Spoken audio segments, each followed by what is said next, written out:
City Morning Show. A pleasant morning to each and every one of you watching at this moment. Muy buenos días, compañeros. Un gran gusto saludarles por esta mañana. Hoy es martes y hoy es el 25 de abril. Un atento saludo a todas las personas aquí en Trial Farm. Buenos días, Trial Farm. ¿Cómo se encuentran? Estamos transmitiendo en vivo desde Trial Farm, aquí en Orange Walk, y nuestra señal se ve por todo el país de Belice. Una de las pocas estaciones de televisión que se orgullece en poder decir que se ve por todo el país de Belice. Nuestra señal de cable se ve desde Corozal hasta Toledo, San Pedro hasta el Benque. Y si es que no tienes el privilegio de cable, entonces con una simple antenita que tengas, lo que vas a captar, la única estación que vas a captar aquí en Orange Walk es Canal 10. Mucha gente lo hace, ¿ok? No tienen el lujo de cable. Muy buenos días, compañeros. Un gran gusto saludarles hoy por la mañana. Como siempre, dándole inicio a este programa con nuestra oración y vamos directamente a eso. Padre, te doy las gracias por tus bendiciones. Te pido tu perdón, Padre. Perdóname, perdónanos todos por muchas veces ser tan hipócritas, tan soberbios, arrogantes, imponentes. Perdóname, Padre. Te pido que hoy nos bendigas y que nos ilumines y que nos des sabiduría para poder ser mejores personas.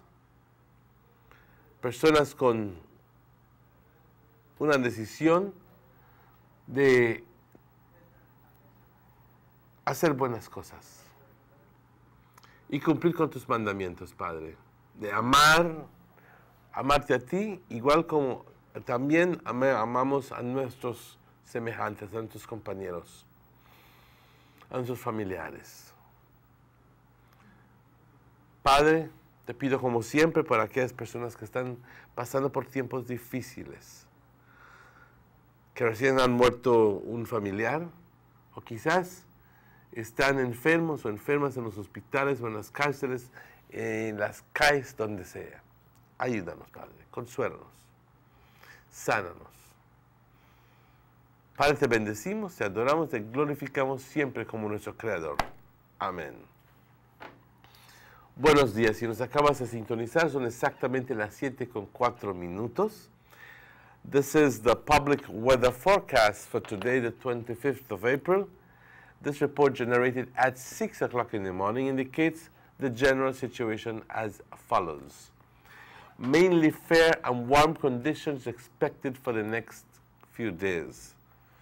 And the 24-hour forecast, which means in detail, it says mostly sunny today, clear tonight. Showers, if any, will be isolated.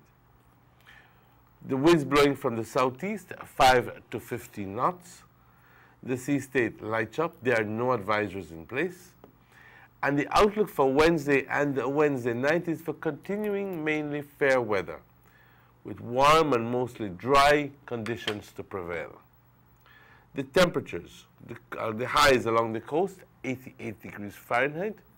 Inland, we're going all the way up to 98 degrees Fahrenheit. And in the hills, 82 degrees Fahrenheit. The lows for tonight along the coast, 80 degrees, inland 73, and up in the hills, 70 degrees Fahrenheit. Notice that we're no longer at 64 and 63 up in the hills. It's up as quick as that, quick, fast, and hurry. It goes all the way up as a minimum, inland 73, and in the hills 70 degrees. And I think that it's going to be, that's the norm for this month. And in May, I think it even gets warmer than that. So the hot weather is upon us, ladies and gentlemen. The tides, there's a high tide at 9 o'clock this morning, a low tide at 3:32 this afternoon, another high tide at 9:53 tonight, and another low tide tomorrow morning at 27 minutes after 3 in the morning. The sun sets today at 11 minutes after 6. The sun rises tomorrow at exactly 5:30 in the morning. Obviously, for those early risers, you will know that that we have clarity. We have clarity. There's light way before 5:30 in the morning. Actually, a little bit after 5. Shortly after 5, and you already have clarity. It's not as it was in this November and December when it was all the way up to 5:30 and still pretty dark. The moon sets today at 36 minutes after 5. That means 24 minutes before 6 in this evening. And rises again at 16 minutes before 6 tomorrow morning, Wednesday. And we want to thank Forecaster Gentle for this information. Compañeros, un gran gusto saludarles hoy por la mañana. Muy buenos días ante todo. Hoy es martes y ese es el reporte del tiempo para hoy, que indica que hoy vamos a tener buen tiempo. Condiciones calurosas, pero también condiciones secas. Y en definido soleado, hoy durante el curso del día, con cielos despejados por la noche. No se espera nada de lluvia. Los vientos del sudeste de 5 a 15 nudos. El estado del mar ligeramente agitado, pero no hay ninguna advertencia en lugar. Así que tiempo para, si estás yendo a las islas, no debes tener ningún problema. Se espera que para mañana miércoles, durante el curso del día y miércoles por la noche, continuemos teniendo buen tiempo. Tiempo caluroso, es más tiempo, lo que es normal para el mes de abril y mayo, caluroso y soleado. ¿Okay? Las temperaturas, las altas para el día de hoy por la costa 88, en el interior vamos a subir hasta 98 grados. Así que si pensaste que ayer había calor, aguántalo. Hoy va a estar mucho más va a estar mucho más caluroso, 98 grados. Y por las colinas 82 grados.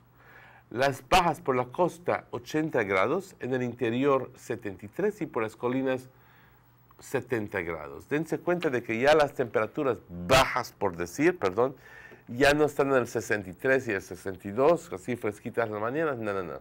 Eso bueno, yo creo que este último frente de frío que pasó fue el último frente de frío. Me imagino, no estoy diciendo de que así es, aunque es posible que tengamos uno más, yo no creo que sea probable. Yo creo que ya a esta altura, aunque quizás conseguimos sistemas de alta presión, pero ya no se etiquetan como decir cold fronts, porque ya no traen vientos helados, sino simplemente refresca el día. ¿Okay? Las mareas, una alta a las 9 de la mañana, una baja a las 3:32 por la tarde, otra alta hoy por la noche a las 9:53 y una otra baja mañana por la mañana a las 3:27. El sol se oculta hoy a las 6:11. El sol sale mañana a las 5:30, 5:30. ¿Okay? Y como mencioné hace ratos, eso no indica de que no hay claridad antes de las 5:30. Claro que hay claridad poquito luego de las 5 de la mañana, pero al punto, la hora que se refiere este dato es a la hora que el sol brota sobre el horizonte. Así que, pero hay claridad mucho antes que eso. La luna se oculta a las 5:36 hoy por la tarde y sale mañana a las 5:44. Es más, las 6:16. Y le quiero dar las gracias a Forecaster Gentle por esta información y obviamente también le quiero reconocer y agradecer a nuestros patrocinadores, al señor Germán Vega, fielmente apoyándonos. Buenos días. Al honorable Gaspar Vega, Vegas Imports, buenos días. Y también quiero saludar y felicitar al señor Eduardo Vega en el Benque. Muy buenos días. Estas personas han estado apoyándonos fielmente con sus anuncios y en realidad nuestro agradecimiento. Buenos días. Aquí en Orinjoa quiero reconocer a Rapidito Loans. También quiero reconocer a Sara Cabañas, Wholesale Used Clothing. Buenos días, dona Sara. Buenos días, Chavo. ¿Qué tal? También quiero reconocer A&Rs y a propósito, no sé si han abierto su lugar en Dangriga, pero de lo que me contó Chendo de que ya estaban a punto de abrir, pero me imagino que ahora con eso ya tienen sus tiendas tanto en Free Zone, Corozal, Orinjoa, Belice, Belmopan, San Ignacio y ahora están en Dangriga. Así que una buena indicación de buen manejo que A&Rs tiene, porque está creciendo y creciendo fuertemente. Buenos días. También quiero agradecer Derek Gillett. Papito, buenos días. Mari, buenos días. Donde te puedes conseguir buena carne todos los días y hasta el domingo. Y ahí puedes conseguir chorizos, longaniza, morcilla, bueno, todo el sinfín de cosas que quieras para tu cocina. Buena carne. Tradicionalmente, buena carne desde el tiempo de Mr. Derek Gillett, y el señor, a quien conocía el papá de Papito hace muchos años. Mucha experiencia. A la gerencia de KHMH, Carl Huschner, y también quiero agradecer a los distribuidores de la leche Dana. Muy buenos días. Y también quiero agradecer a esta estación de televisión que nos permite pasar este reporte del tiempo. Compañeros, hoy tenemos un buen día adelante por nosotros. Ya creo que ya a esta altura, 25 de abril, ya como mencioné, no vamos a tener frentes de frío, por decir, frentes de frío, pero ahora en adelante me imagino que es calor. Este fin de semana es la Feria Nacional Agrícola, the National Agriculture and Trade Show, que cada año sucede en Belmopan. Y es un fin de semana largo, por decir, que nos hizo puente, porque es más, vamos a tener sábado, domingo y lunes, ¿ok? Y también se repite esta situación para el fin de semana del 20, 21, 22, el 22 siendo puente para el lunes, para el 24 de mayo, que por lo general se celebra en nombre del Día de la Mancomunidad, Commonwealth Day. Así que les quiero invitar, a ambas, pero en particular les quiero invitar a la fiesta, la feria que va a suceder aquí en Orinjoa, en People's Stadium, el 20 de mayo. Y es un evento que está organizado por DAFCO, y DAFCO siendo la Asociación de Concilios de Aldea a nivel de distrito. Es más, todas las 24 aldeas se unen y dicen, ok, vamos a tener una fiesta, una feria en el People's Stadium, porque quieren traer a frente todas las actividades que suceden en las aldeas, pero también que sea una forma de recaudar fondos para que ellos lleven a cabo sus proyectos a nivel de aldea. Así que un día, desde muy temprano, a las 10 de la mañana va a empezar y va a terminar hasta medianoche con un baile con Youth Connection, y durante el curso del día presentaciones culturales, mucha comida. De lo que estoy escuchando va a haber mucha comida, va a haber rifa. Así que prepárense para ese día. Le invito a los concilios de aldea de todo el distrito que participen, porque va a ser en grande. Compañeros, son las 7:16 minutos. 7:16 minutos a este momento. Vamos a tomar una pausa, pero estaremos de vuelta con ustedes tan pronto estos anuncios. As a testament to government's commitment to improving the lives of all Belizeans, in 2016, the Ministry of Investment, Trade and Commerce, championed by Beltrade, secured approximately $300 million in new and expanded investments, leading to over 1,500 jobs in tourism, agribusiness, and business outsourcing. The ministry continues to facilitate meaningful investments that will improve the lives of all Belizeans.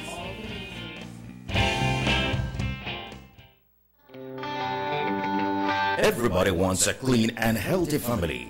That's why they purchase the best food products and the cleansing materials. This time, we give you a bigger size of La Costeña products like the mouth-watering fried beans and the pasta sauce. And surely for your clean laundry, we have the breathtaking aroma of Ensueño Max Suavitel. Even your visitors will ask what you clean your floors and restrooms with. And you can boast it is the variety of Pinol products and Sultan muriatic acid now in 900 milliliters. And much more for the best prices only at German Vega and Sons Imports. We serve you at number 5 San Antonio Road, Orange Walk Town. You can even call us at 322-3625 or 322-2672. Or you can even send us a fax at 322-2571 or email us at germanvega@btl.net. German Vega and Sons Limited, because we care for you.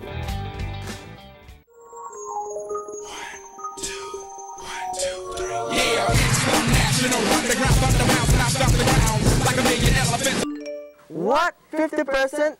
Sure, not my strong, but the one who do it so. I just dude, relax. I alone data have apps. If you want to do them things, Digicel have bigger and better data plans we need to look into. But I can't help it. Digicel 4G LTE so fast, I just want chill. I feel you. You could go to data usage in your phone settings to easily monitor the amount of data each app is using on your phone.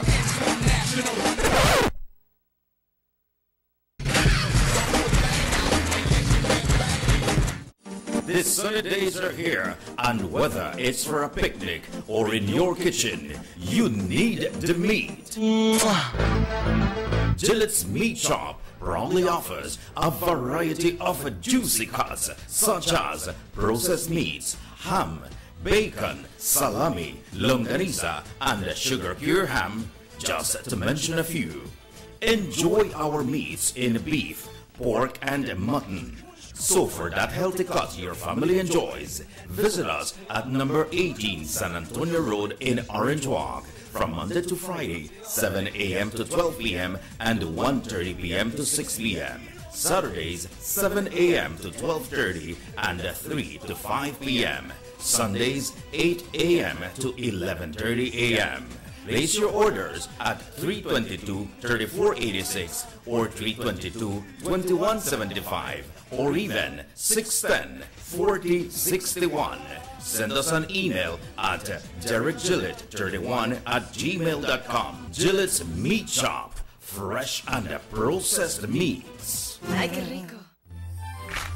Sarah Cabañas Wholesale Used Clothing Limited, the North's largest importer and distributor of high-quality clothing, both new and used at the best prices.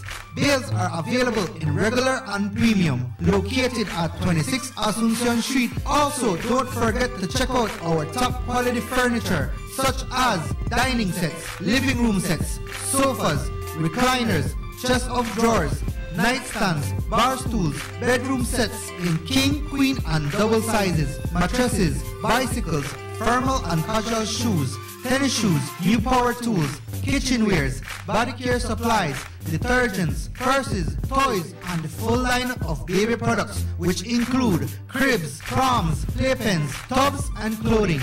Sarah Cabanas Wholesale Used Clothing Limited, located at mile 53 on the Belize Corozal Road. Telephone numbers are 322-2971 or 322-2972. Sarah Cabanas Wholesale Used Clothing Limited, for the best in high quality clothing and top quality furniture. Let's get ready to rumble!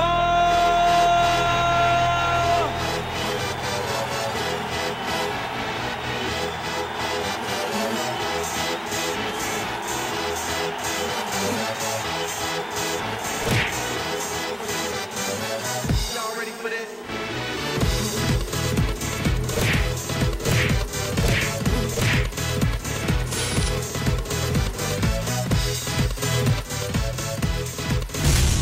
Get serious. Get up. There's no need to go across the border to enjoy sun, sand, and crystal blue waters. Belize's northern islands and reef are just a boat ride away. Go slow and immerse yourself into the Caribbean Sea or enjoy some fresh coconut water. Or pick up the pace on an island where locals can enjoy sandy beaches by day and feast on your fresh catch by night. Discover the Mesoamerican Barrier Reef and submerge yourself into another world where you can experience a traffic jam you will want to return. You can also make new friends along the way.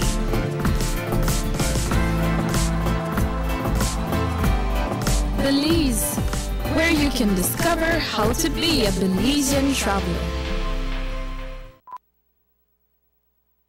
Tienes 8 cilindros. Eres adrenalina disfrazada de aleación de aluminio a 8000 revoluciones por minuto. Así como así. ¿Será el cigüeñal? Una limpieza de inyectores y un cambio de aceite. Vas a correr con libertad, campeón. Los que entendemos al motor como si tuviera voz, hablamos máquina. Rochras, poniendo el mundo a funcionar. Ahora distribuido por German Vega & Sons. Búsquelo en su tienda favorita.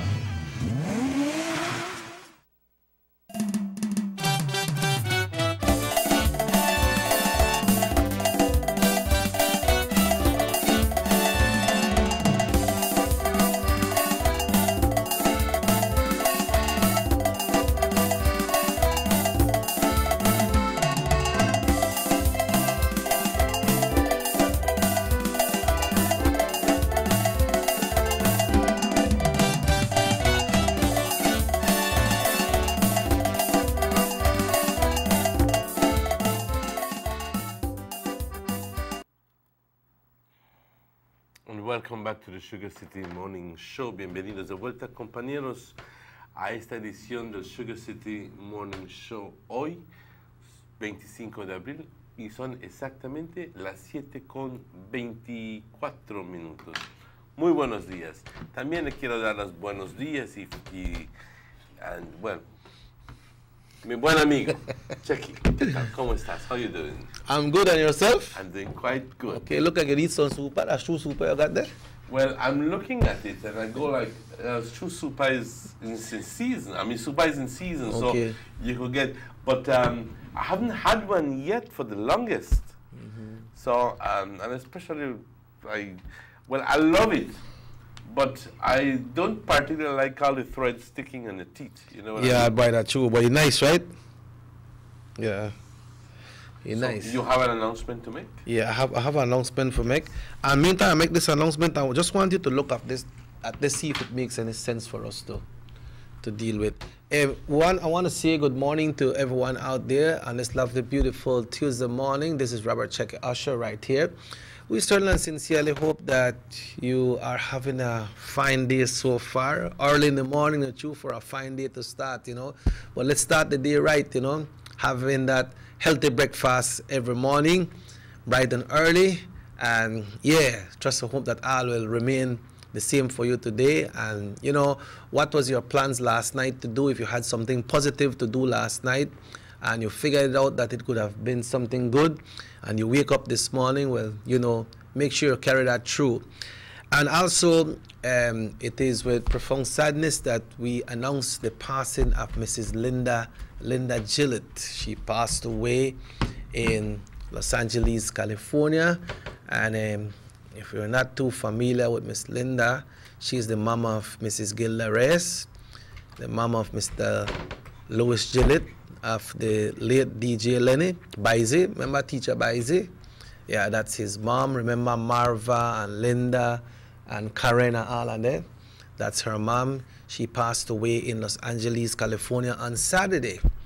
And we are sad to announce this. But as well, the burial will be done in Los Angeles on the 5th of May. And simultaneously at the United in Christ Evangelical Church right here in Orange Walk at 3 in the afternoon, they will be having a service at the same time when the service will be held in Los Angeles, California. So all is called to this announcement, and in the days to come we will get more details leading up to all this. But that's what we have for now. But we have learned of the passing of Mrs. Linda Gillett. So our condolence goes out to the family, and we ask you for that excuse. I'm not sure if Papa know these people. I'm listening to you and I'm trying to figure out the family Gillett. Are you originally from Orange Walk? Yeah, they used to live in Belize Road. You see where Landis has his parking lot right now? Not parking lot, but the extension. The automotive section. Yeah, no, on the other side. They used to have a Lee boat house right there. High Lee boat house where Gillett used to live. And you know Gilda? Gilda Reyes? Ah, yes. All right. Yes. Then the Gilda Ma. Okay. Gilda, and she have a brother too named Baize, Teacher Baize, but his name is Leonard Gillett. But he lives in the States, and they have his sisters there. They have one named Marva, one named Karen, and I show you. Yes, I do. Well, condolences to the entire Gillett family, and you know, and I like to dwell on these situations sometimes, because you have to. Well, obviously, it's good when people offer you condolences and so forth, but condolence is simply that, a condolence. But it's just out of respect. It's out of respect. But I'd like to share with you some moments that we all go through. Let's get this call. Hello, good morning. Hello, good morning. Hi, good morning. It's Delvin. Hi, Delvin. Good morning. How you doing? Good, good. Okay. Hello? I'm fine. Myself and Mr. Emmanuel Martinez is on the show. I told him he was going to call to share a special this is poem. the person who's going to call, who's supposed to call in and share with us a poem. Right. I gather that you write these poems. Am I? Yes, I've been writing poems since I was about 9 years old. And how old are you right now? For how many years have you been writing poems? 9 plus about 17 years. So you don't know whole up. All right, good. Yeah, if you do the math then. But that's a very long time. There's no shame in being 26 or 27 years, 25, 26, 27. I wish I were that age. What inspires you? Well, to be honest with you, when I write poems, it's normally things that I see around me. It's things that I see other people experience, things that I experience. Or things that you experience, okay. And I just put those together into words. Most people just live the moment and renege the moment it happened, or feel good about it. But you've gone one step ahead because perhaps it's just within you that you'd like to express it, but in words. Okay? Make we hear this one for this morning. All right. This one is entitled "Morning Has Broken." To be blessed, oh yes, to be a part of another day, to see the sun shine brightly and gaze at the trees as they sway, to hear the voices of people as they start to move around, start the morning right with both knees on the ground, to give thanks to our Heavenly Father as He guided us through the night and blessed us with the privilege to move, hear, smell, and use our sight. The sound of the wind blows loudly. Give thanks that you can hear. It could have been the other way, living without fear. The sight of beautiful flowers that enchant even the bees. When last were they looked at and given to that special someone to make them please? It could have been the other way, for grace is his ransom. There are many little things that are taken for granted, things like the breath of life, like giving God thanks that many get to be in the presence of their families without fear or without strife. So when the sun peeps out at you in the morning, when you are graced with the ability to see, give God the thanks and glory the minute you're awakened. It could have been the other way. Now morning has broken. I like that. I like that very much. And it's pretty much a reflection of the same sentiment I've always carried. We take too much for granted, yeah. You know, and that's a problem. That can be a problem. And secondly, like you correctly said, it could have been the other way. Yeah. So it those are basically what my poems are. Yeah. I have a collection of them, so I'd be glad to share them with you guys.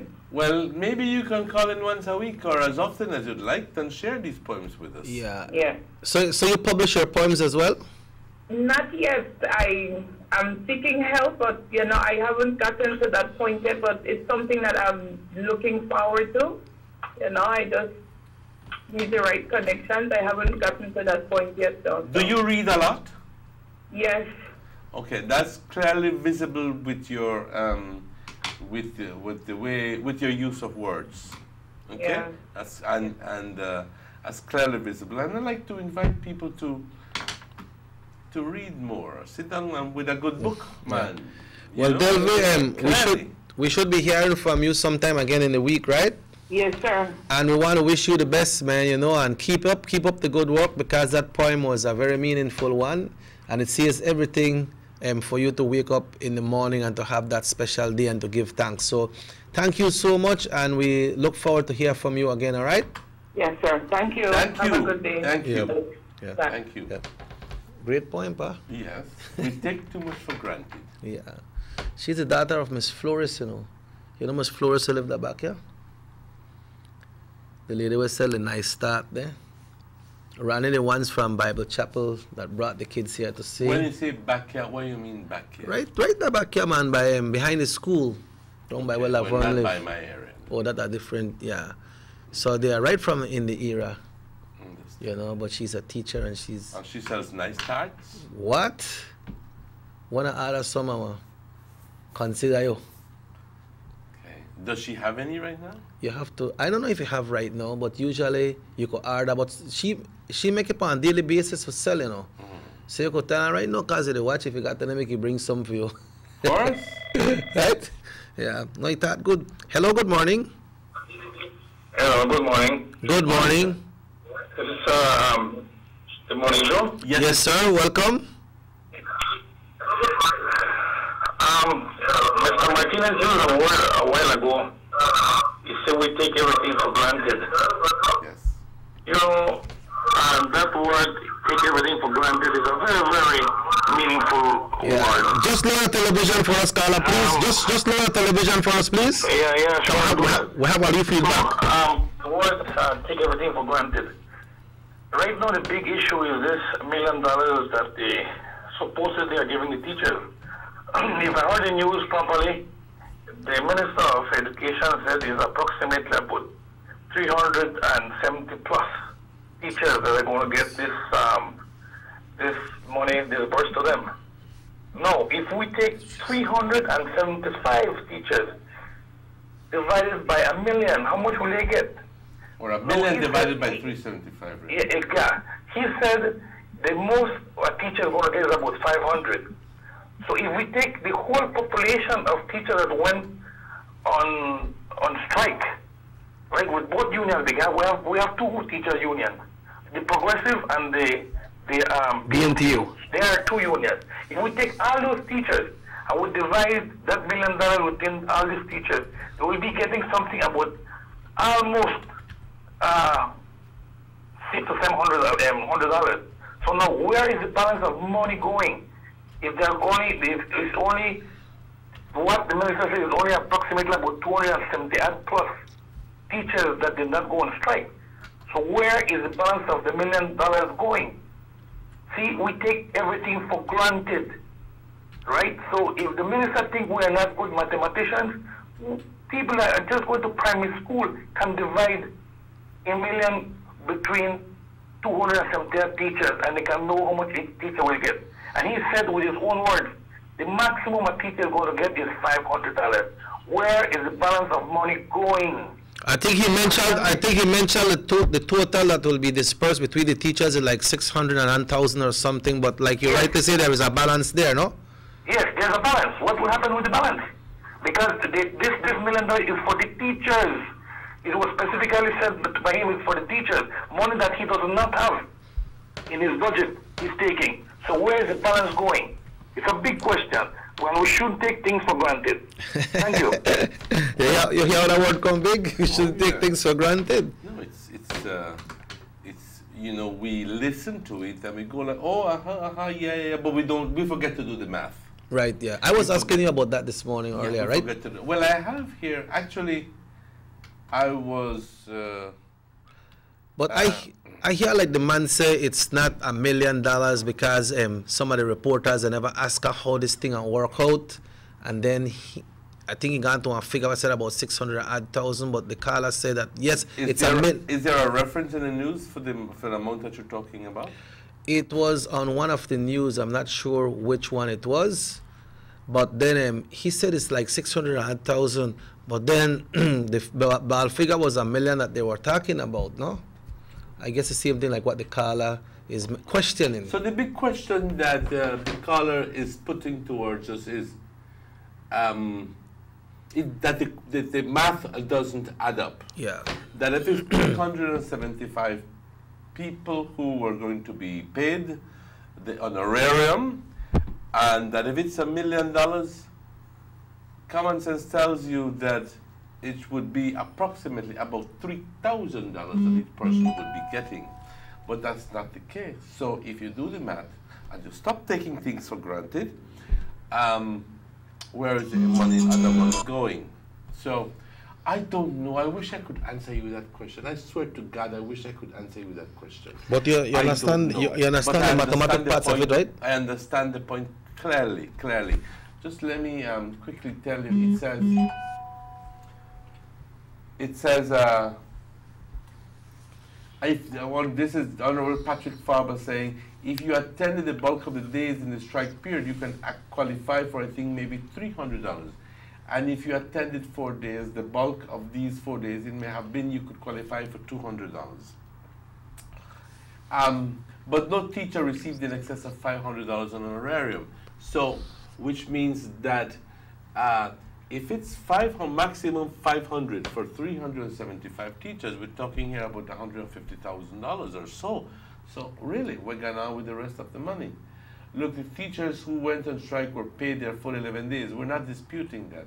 And so I'm saying that this is not the ideal thing, probably not, but nothing illegal, no kind of hanky-panky. So, you know, it goes and says, in fact, I'm glad that because we are doing things properly, we are hinting to those who are accusing us of meddling. Well, if we were meddling, wouldn't, what you call it. I wish I could answer you that question, sir, but I'm going to be doing some sort of little investigation there, and hopefully we'll be having an answer for you during the course of the show or tomorrow morning.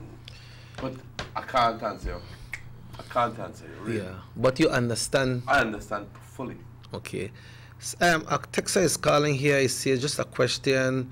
He said where the books come from. Which books? That the children use for free at the school. The person has a question of where these books come from. I don't really know. Where do the books come? You see, they have some textbook that they give to the school. Well, it has to be from textbooks, either from government or from some agency, but yeah, but it has to come through the government, even if they buy it from an agency. You know, because the government give it to the school, the textbook. You know, when they used to talk about this free education and free textbook and things like that. A program was started way back. So this person just asked where the books come from that the kids use for free at school. But like you say, and obviously the person wants to know because he wants to highlight the fact that it's government who does that. Is that your point, or you just didn't know? Because I do believe that all of these things, and again, we take too much for granted. We take too much for granted and believe that it came down from heaven. No, it doesn't work that way. It's not that easy. It's not that easy. I do believe that it's government who did that. I don't know, again, but we're taking too much for granted.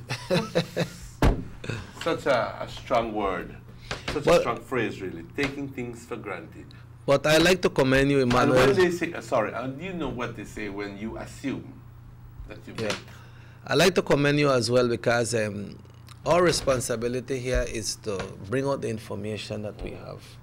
And if there is some viewers and participants on the show and they ask for something and we can do it, then we do so.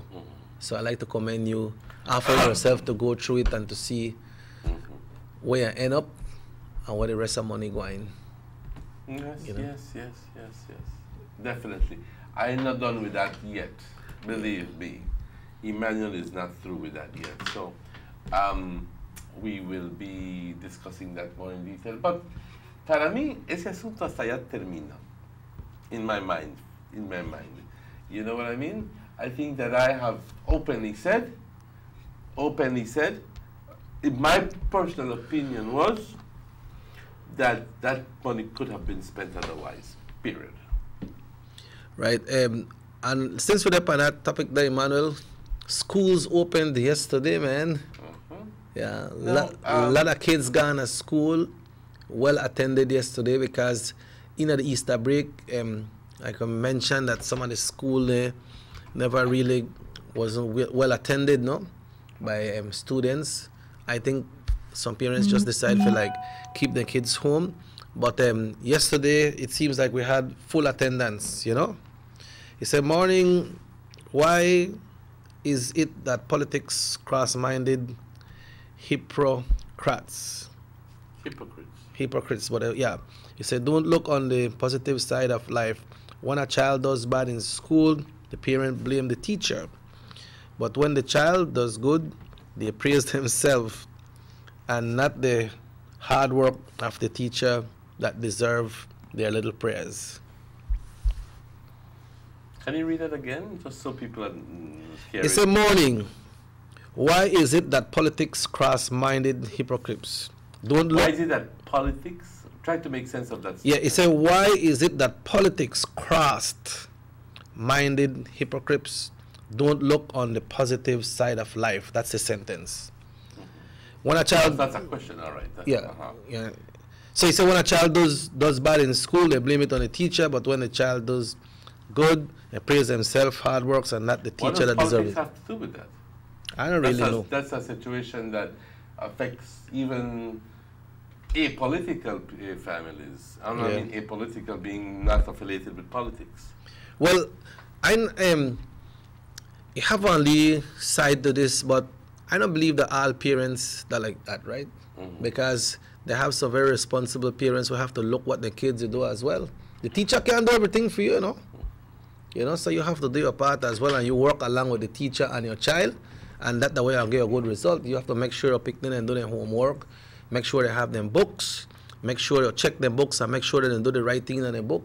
Now afterwards they come back the other evening and say, Ma, I may have a homework to do, but I may forget to do it, so the teacher gave me 0. But Jackie, if you notice that the underlying message there is that we need to be vigilant of our kids, of our children, of work in school. Now, a lot of parents do a lot of following up with their sons and their daughters when they're going to school. Ya terminaste tu homework, ya lo hiciste, sí, muéstramelo. Yeah, muéstramelo. Okay? And then it gives you an option of verifying, the opportunity really, of verifying that he or she is actually doing it, has actually done it, and secondly, gives you another option of correcting it if it is wrong. You know what I mean? And as well, parents need to communicate with the teachers as well. to find out how they pick them to do at school. Obviously, how do they yes, behave? Because right. they could tell you, yes, this time the only homework I got. And when you go back to the teacher, I said, no, I may give them this, I may give them that, but maybe they never write it down in a book. That's why you don't see it. So I'm inviting parents to take a different look, a different position. Sometimes, well, if you are doing it, te felicito. Pero si no lo estás haciendo, te invito a que empieces a hacerlo, porque a tomar más interés en los estudios de los hijos. Porque en realidad, simplemente, como dicen, taking it for granted that he's doing fine, y que no necesita ayuda, ¿ok? O que ya hizo el homework porque está encerrado en su cuarto de arriba. Tú no sabes si está haciendo homework o si no está en el internet viendo otras cosas que no debe estar haciendo otras cosas que no debe estar haciendo. Pero por la confianza que tienes, yep. Por la confianza que tienes, dices, está haciendo su homework. Y resulta de que bam, bam, bam. ¿Okay? Viene el maestro y te dice, lo siento, pero Juanito, está algo sucedido. Y tú sorprendido. Pero él nunca nos sale. Él siempre está en su casa, en su cuarto, haciendo homework. ¿Cómo es de que tan de repente va a estar fallando inglés o matemática? Pero aquí tengo. Así que les invito, compañeros, a que se involucren más, se envuelvan más en sus estudios de los niños. Así que claramente el mensaje del día es: envuélvete más con tus hijos, platícales, pregúntale a los maestros también. Y por el amor de Dios, cuando hay juntas de la escuela, ve, porque solo así vas a poder envolverte más y saber qué está sucediendo en la escuela. ¿No estás de acuerdo? Yeah, you know what happens sometimes too, Pa? What happens sometimes, like some parents, the only time they reach that school, that one time to get report card. So they don't have no... And sometimes they don't even go themselves. Sometimes they send somebody. Or Yes. their sister-in-law, their sister-in-law, cousin, brother, wife. Yeah, so You know, school... anda a buscar reporte de mi hijo. Pero, ¿qué vas a mandar a alguien? Aunque te dé no va a tener el interés que tú, como pariente. So people just want to know if they pick their pass or no pass. You know? ¿Pasó? 75, está bueno. Yeah. I go with 175 at my house. Me va tear me. Tear you. Tear me.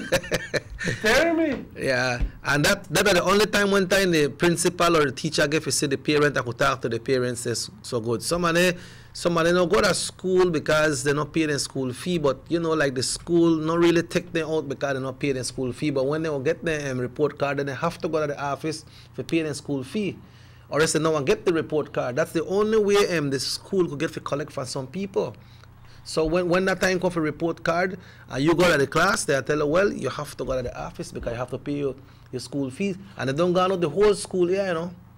I know pay. So that the only time one time the parents get to interact with the teacher or the principal if they need to address something with that person. Like you rightly said, they like send somebody and send one neighbor. Like, oh, your wife could bring the report card for me for picnic. That's typically what happens. You know? So they need to get more interaction with the kids because right now studies tight right now. Otra cosa que quiero destacar es que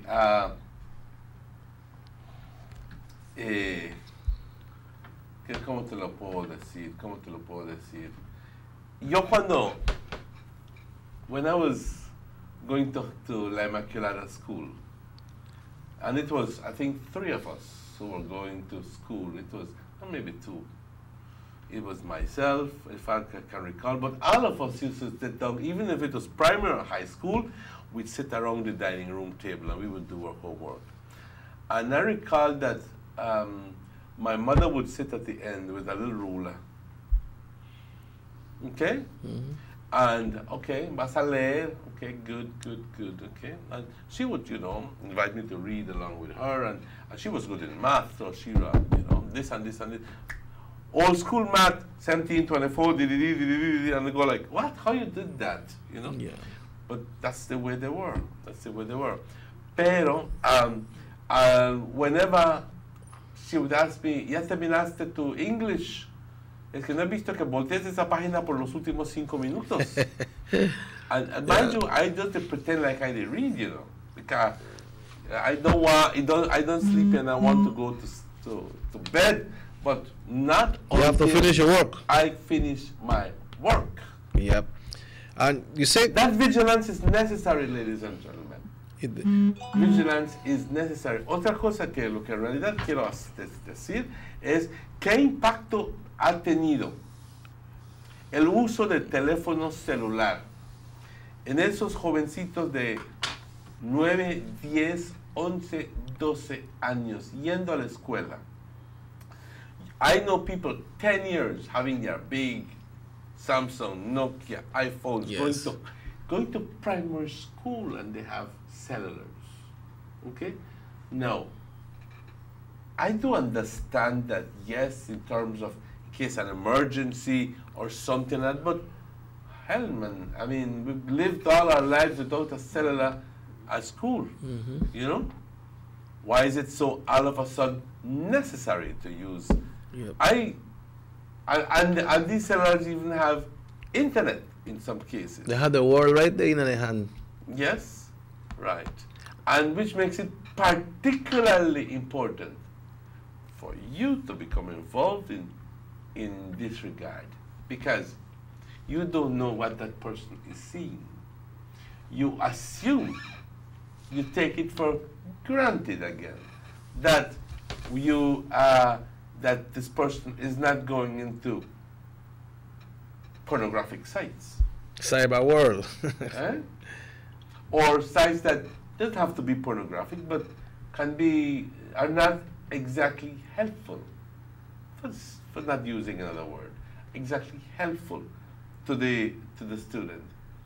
So hay que vigilar, hay ese elemento de vigilancia que es absolutamente necesario. Ya cuando tienes 50, 55, 60 años, eso ya terminó. Pero a esa edad formativa, a esa edad importante, cuando todavía se están amoldando los caracteres, ya amoldando las personas, it's very important that parents be there. Right. Emmanuel, it's 7 minutes away from 8. We need to take a break. I'll read this text before we go on break. But enough for we days, Emmanuel, we used to have to go to a library, you know. Oh, me too. We used to have to go to a library to go get the books there and study. We need to study, read, and learn your English well. This text to say, Emmanuel, Mr. Usher, morning, just a little comment. $1 million to give away to teachers. Why don't they take that same money and pay their government super bond and make them stop? They stop the play with the people money. Super bond come in and play again. And then this next one here before we go, for emergency, that's why school have phone numbers. So you don't really have to carry no cell phone. That's why school has phone numbers. That's what this person says here. So, exactly right. Yeah. So it's 6 minutes away from 8, folks. We'll take a break, and then we'll be right back with some more update for you. Chucky has already ordered the tacos and the meat pies and the tart. So. Tart.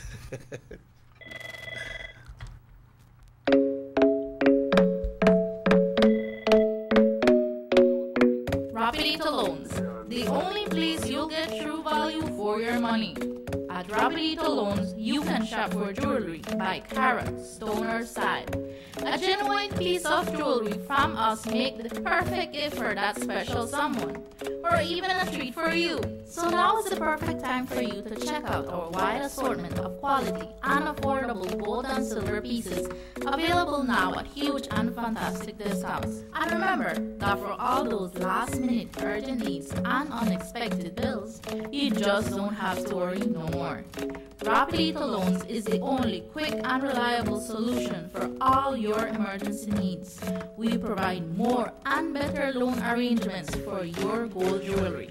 So come in and visit us at number 4 Belize Corozal Road, Orange Walk Town. The management and staff would like to take this opportunity to wish all Belizeans a happy, safe, and blessed Easter. May the Lord's blessings be upon you now and always. Rapidito Loans, your number 1 lending and jewelry center. Being like the rest was never an option. After investing $40 million, we now bring to you the most advanced network in Central America and the Caribbean. Our mission has always been to not only be the best in Belize, but the leader in the region. Being good enough is not enough. We want to be the best. Introducing Digicel's new 4G LTE Advanced Network, the fastest data network in Belize, the only network of its kind in Central America and the Caribbean. On this new network, Digifans know they get the best data speed, the best call quality, and the best texting experience. Take our word for it, or try us again for the first time.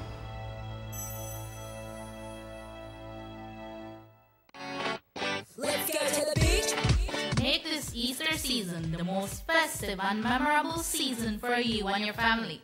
Whether you choose to celebrate at home or at the beach, there is only one place you need to visit to get everything for this Easter. Well, it's the one and only A&R store here in Orange Walk Town, where you will be amazed by the largest assortment of Easter decorations and Easter goodies like Easter baskets, Easter eggs painted and unpainted, jelly beans, peeps, biscuits and assorted sweets, hats and bunny head bands, and everything else you need to make your Easter memorable. And if you're planning on chilling out at the beach or in your own backyard, come to A&R for the widest assortment of beach accessories like inflatable pools, easy set pools, inflatable boats and beds, inflatable pool rafts, pool games, beach toys, colorful baby floats, goggles, scuba gear, beach shoes and towels. And just so you know, they have also received air pumps for all your inflatables, pool cleaning kits including sand filters and small, medium and large Rubbermaid coolers and ice boxes. A&R, our prices make the difference. Happy Easter holidays. The Carl Huchner Memorial Hospital has always been there for me and my family. When my son broke his foot, the KHMH was there. When Mom had the heart attack, the KHMH was there. When Uncle Charlie was caught in the car accident, the KHMH was there. And when I was ready for the latest addition to my family, the KHMH was there for me. I am grateful for the services of the KHMH because without them, everyone in my family would not be here today to celebrate with me. I pay my fees at KHMH because it ensures that their services will be there for me and my family whenever we need them. Carl Huchner Memorial Hospital. We take care of you.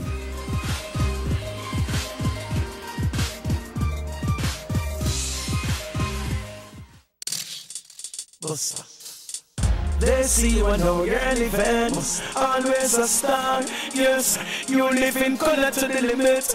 Large and in charge. Yes, that's why you rock with Buster. Refreshing range of colorful flavors. Always a star, never the audience. You run things never run yours. Yes, you are the life of it, not just a part of it. Your life is never black and white. Live in full color. Buster. Need an escape from your daily schedule? Why not become a tourist in your own country? Discover Western Belize. Transport back in time and be awed by the reminiscences of the Mayan civilization. Be adventurous or spend a day with family and friends enjoying the serenity of the Macal River. Sample a Kaya staple or pick up some fresh produce to make your own delicacy. Come visit us in Western Belize. Belize, where you can discover how to be a Belizean traveler.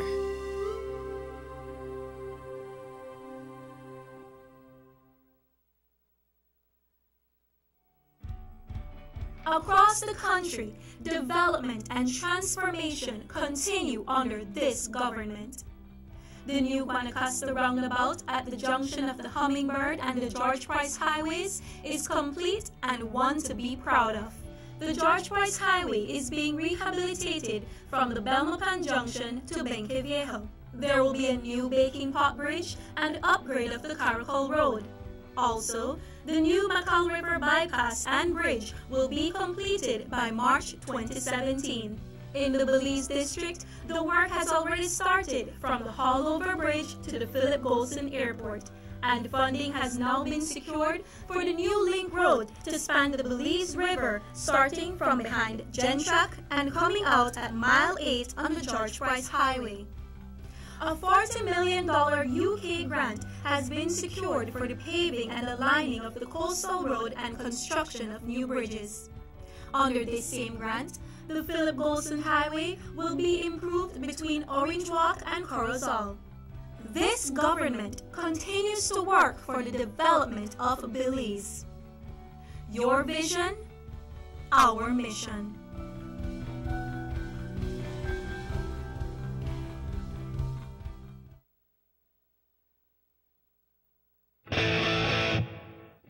They say that being on 4 wheels may move your body, but being on 2 wheels moves your soul.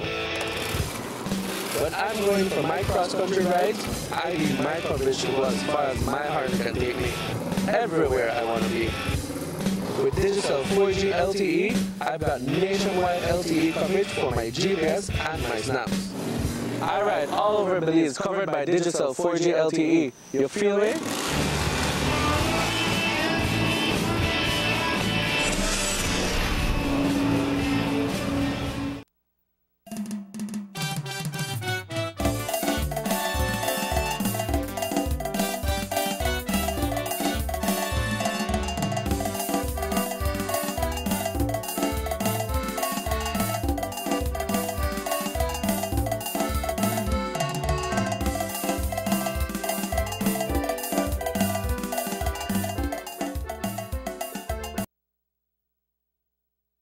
Sing a song right now, pa.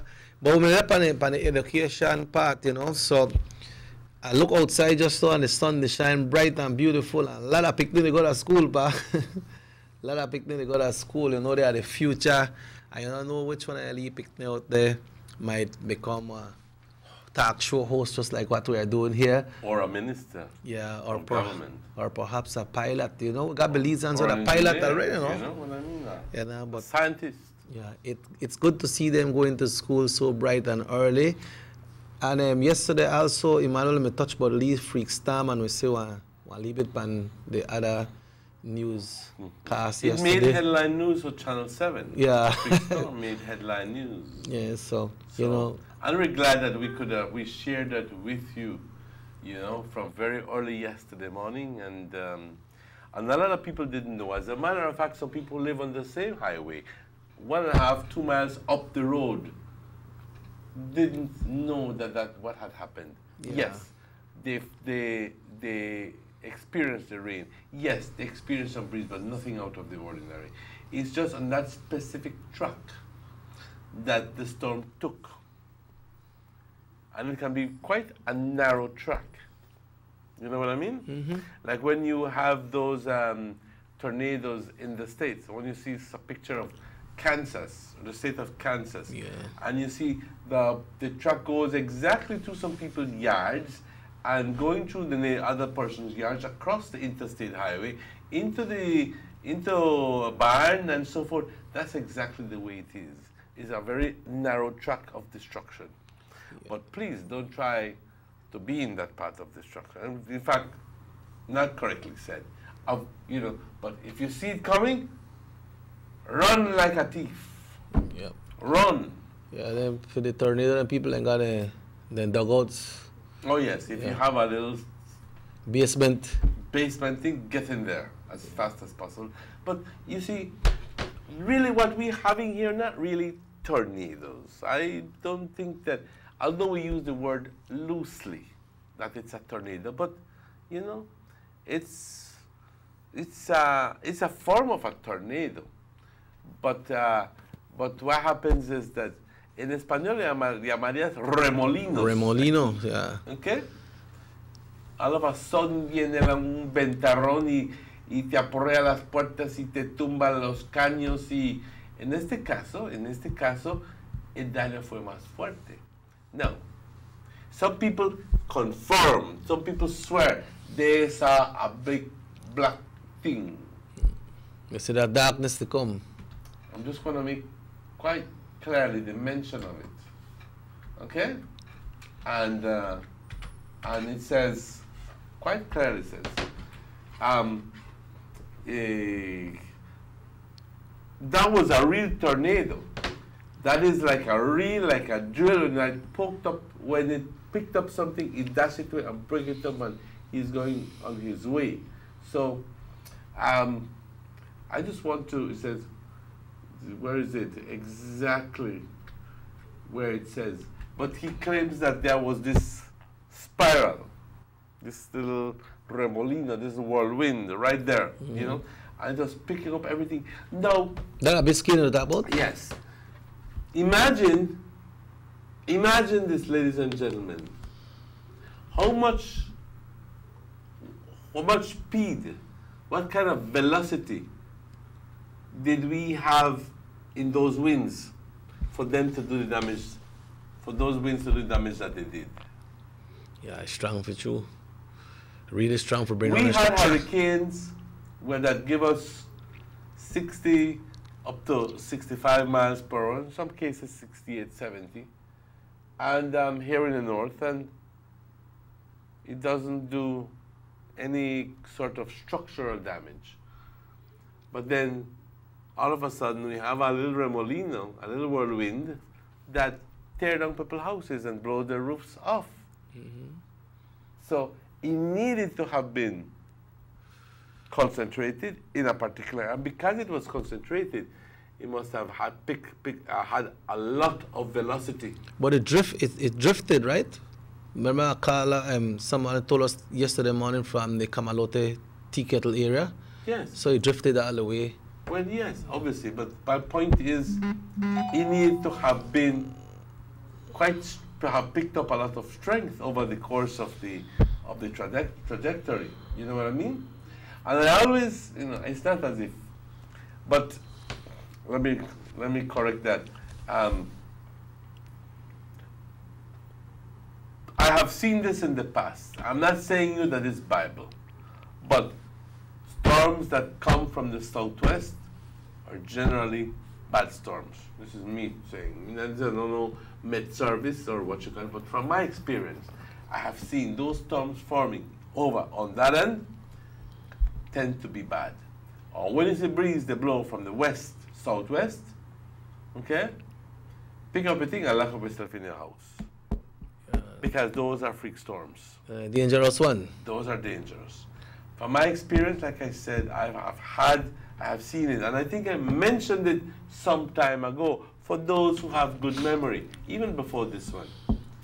Winds blowing from the southwest can cause you a lot of problems. How about this one? Tornadoes of different size within storms cause the most damage.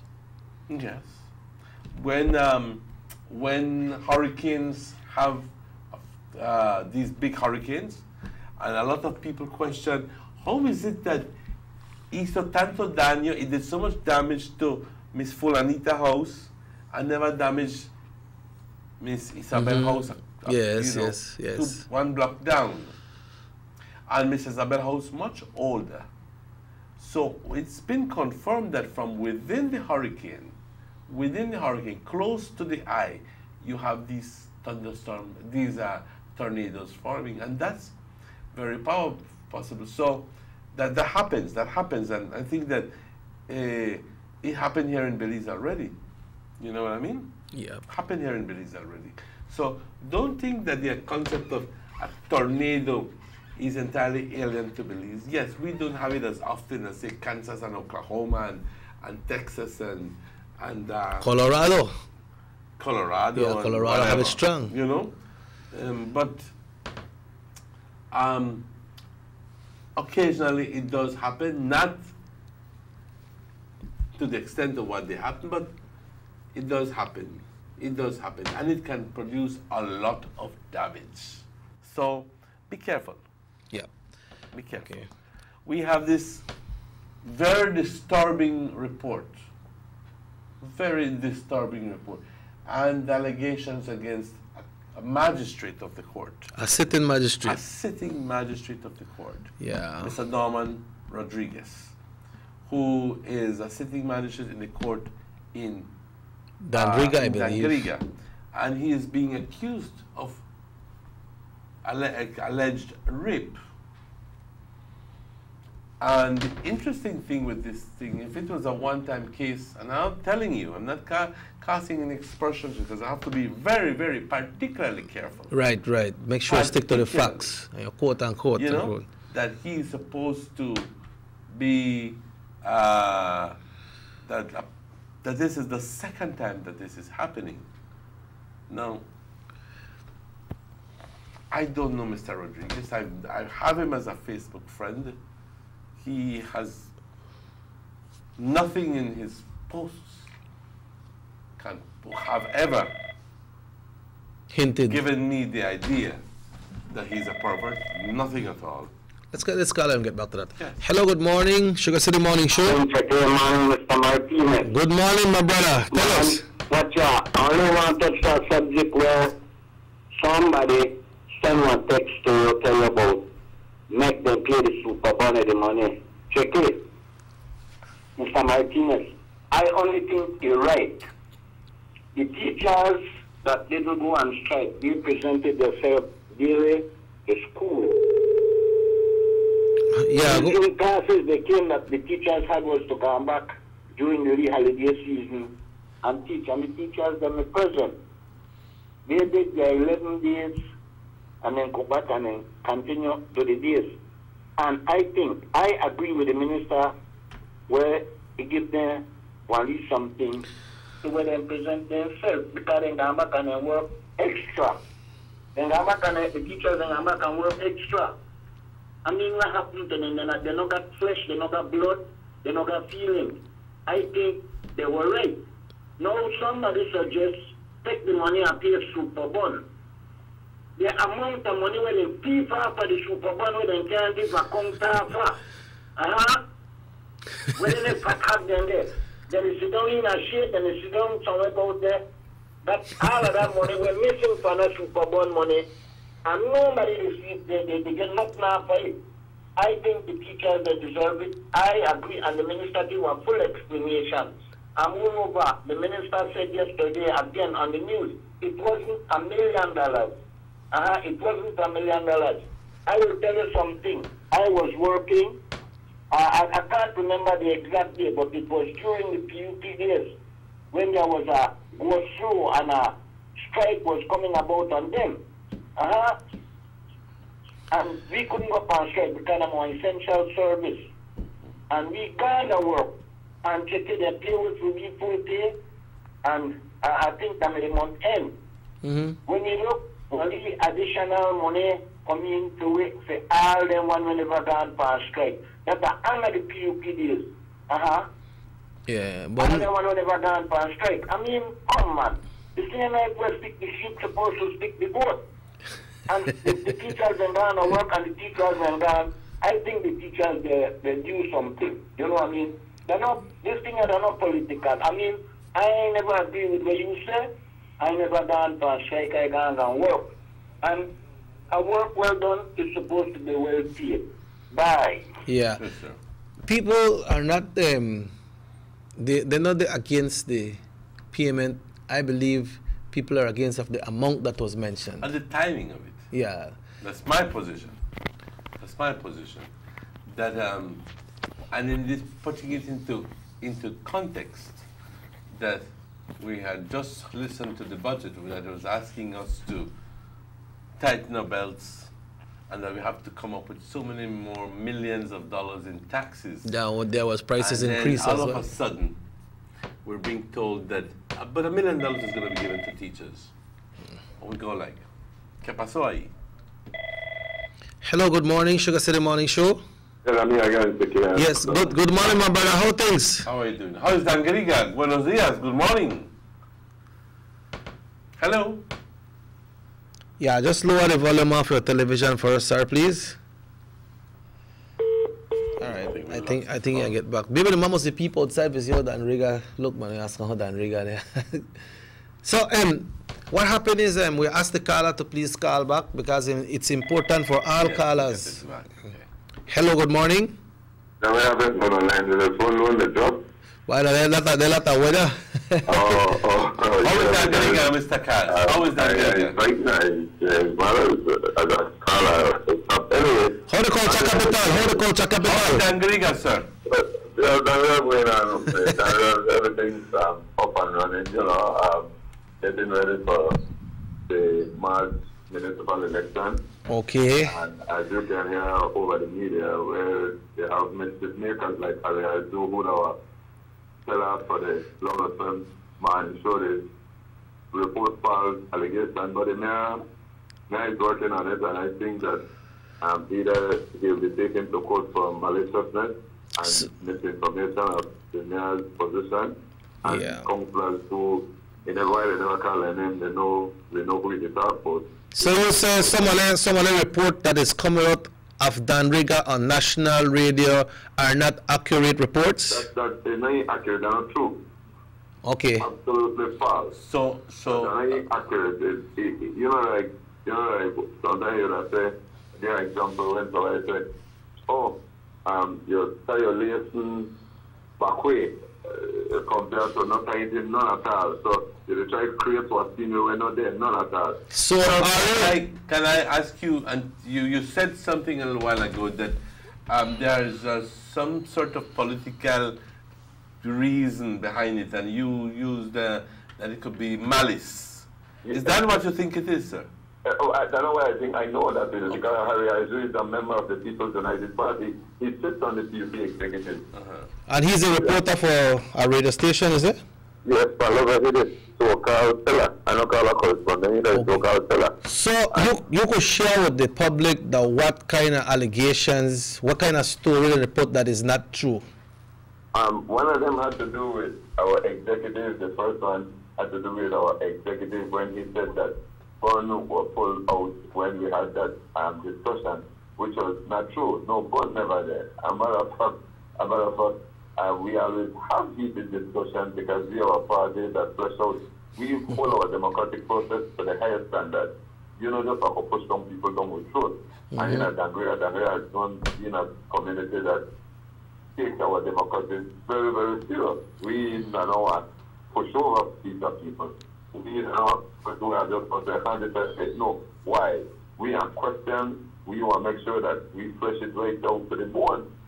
That is one. Second thing, because we're transparent, they have, I believe that the mayor set up what you call a club for the mayor's cup committee. And what happens in this committee, you have both red, blue, and non-partisans that he brings together answer the thing.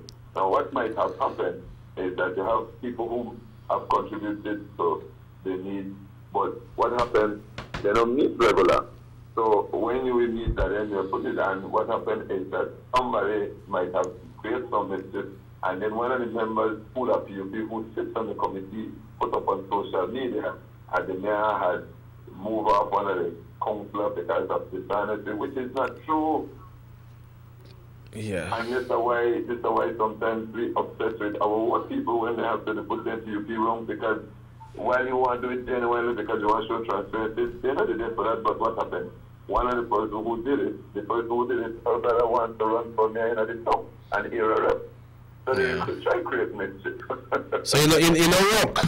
And in other words, and then instead the media person who will push out their information, call the mayor or go to the town council and find out before they go here and just put out information, and instead of themselves clarify some of the information, they themselves hear the information which is not true, they bring down the credibility. Okay, so have you all approached that media house to find out what can be done about it? So the mayor might have decided that he will do something to them about his name, because you can't say wrong people's name like that. So have you approached Mr. Arzu that is sending out these reports and it's wrong reports, or you're just going straight to the media? If I approach Arzu, I would know what I want with it. We kind of figured that out. Yeah.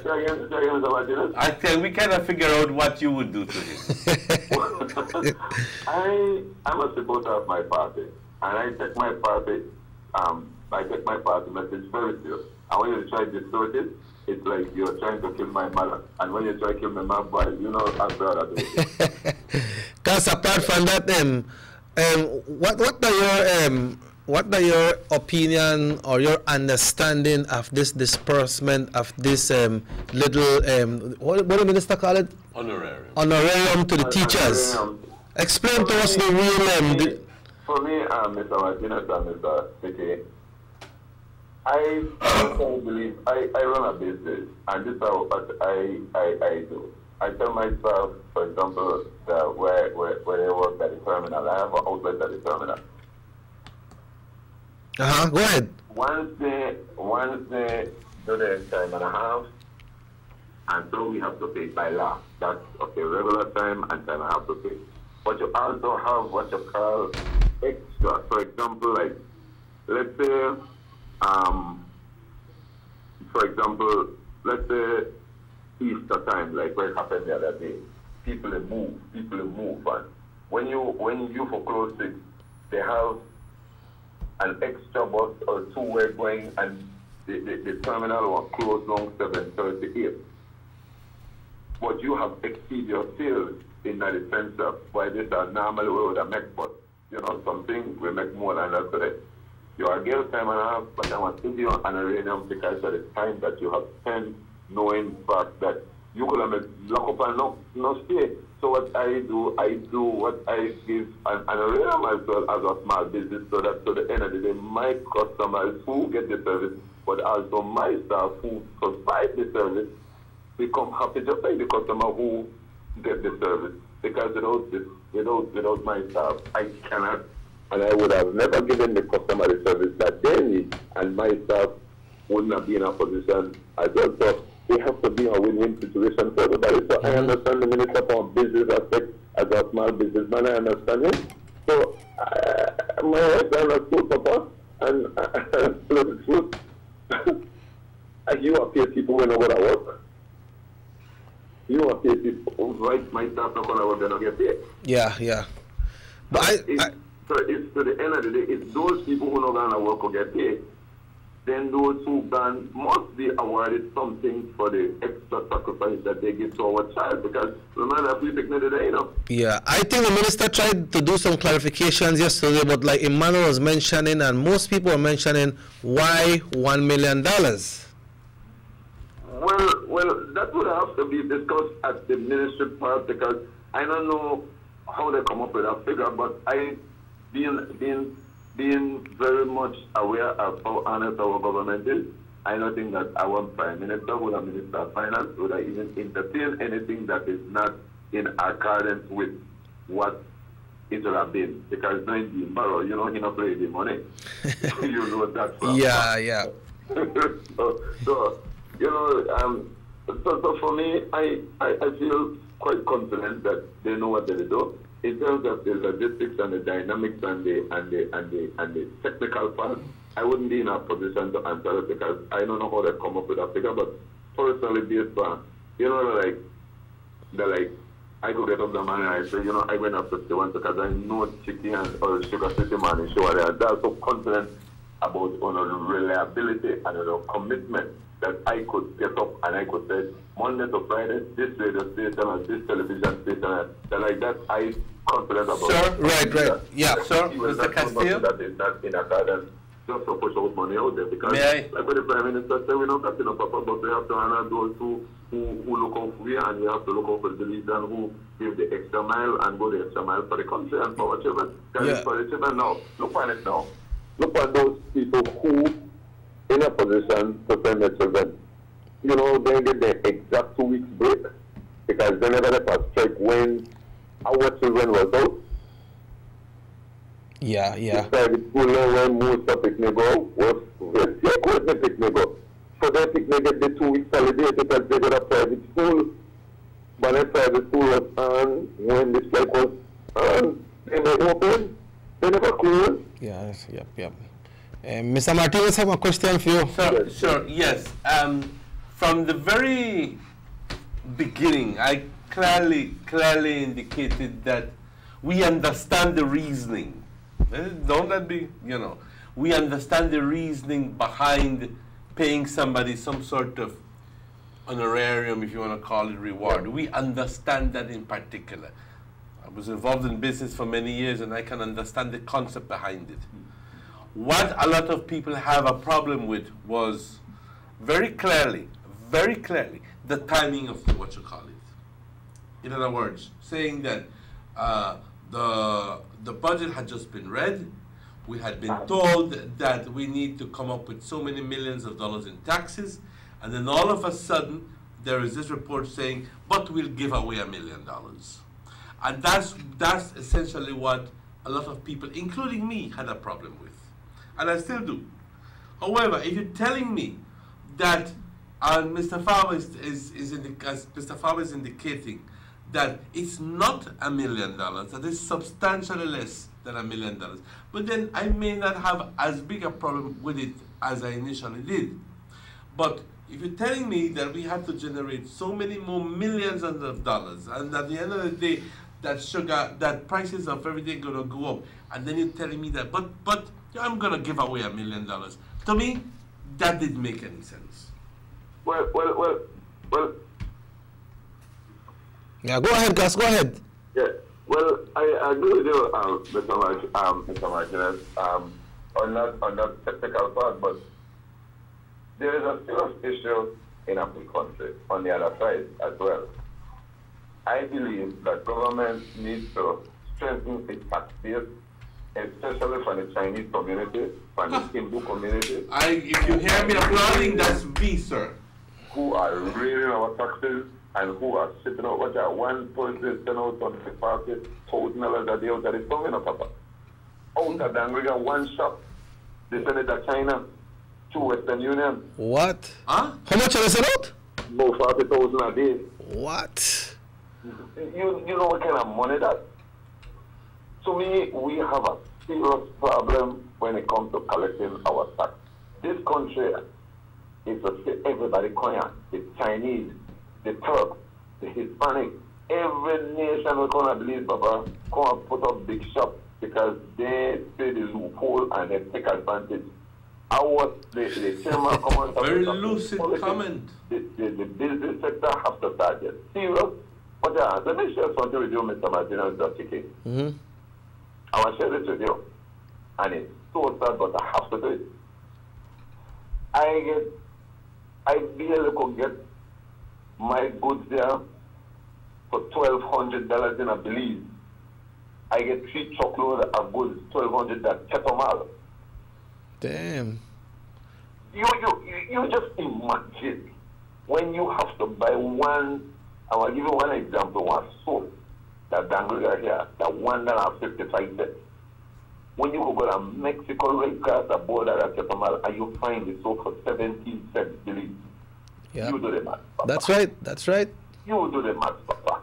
When you go to Mexico and you go buy Doritos for $34, Belize, and that 81 come in there, and you buy the same Doritos for 40, with a $37 that Dangriga, you do the math, Papa.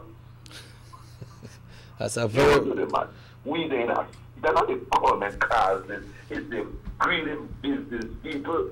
It's those who don't have no heart, who don't have no conscience, who don't have no pride at the country, who just rip we up until we could do something about that. And then we want to move. I would like to comment, sir, that I'm pretty much of the same opinion in that regard, like you. And I do believe that rather than raising taxes, the government could have easily done some sort of revision of the GST guidelines and try to ensure that more payments were that people or business people are actually paying the correct amount of GST that they collected. Because that's what they had the intention to, you know. Let me share something with you what I have gotten. Let me share something for you what I have gotten from a good friend of mine from the PUC, and not PUC, from the National Trade Union Congress, this is from PSU, PSU.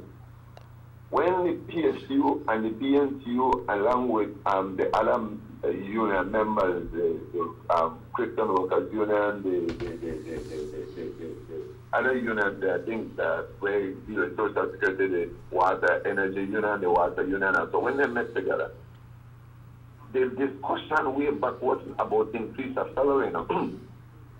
it was how they could bring down the cost of living, because it was, when my friend spoke to me, he said they were, animals are not getting raised up here, because the minute you get raised up here, salary going up, and then they were father and father get out and reach and the man who can't work. And he said, they said that for them thing was to bring down the cost of living so that they could have fall right down, because more people who are at the poor level could buy. That was strengthening the economy. But if they go to get increased salary, that will take the spending power out of the small man when they work. It was the DNCU along with Nerea Khalid, along with Blue Palazzo, and I tell you now, it's so upsetting. Those were the ones who said, no, I don't want to hear that, I want my increase of salary at the PSC. They was the one who said, me no want to hear that. Nerea Khalid opens the big mouth, and I go call because I have the recording. That's why I go call Sinead. Those were the ones who said, and that's why the union never joined in the strike. That was why they never joined in the strike. Yeah, we take long to hear this, Gus. All right. Too long. Wait too long to hear it. Yeah, because the media continue to flag where they want to hear. They don't want to hear the reality. A lot of them don't want to hear the truth. Most don't want to hear the truth. He want to hear what he want to hear because his brother will run and he believes that his brother will be the next deputy prime minister. Like that is news to them. I got news to them. Anyway, guys, Colin Polichiwazo this morning, that yours truly is putting his name for the upcoming town council election here in Dangrida. Wow. I congratulate you, sir.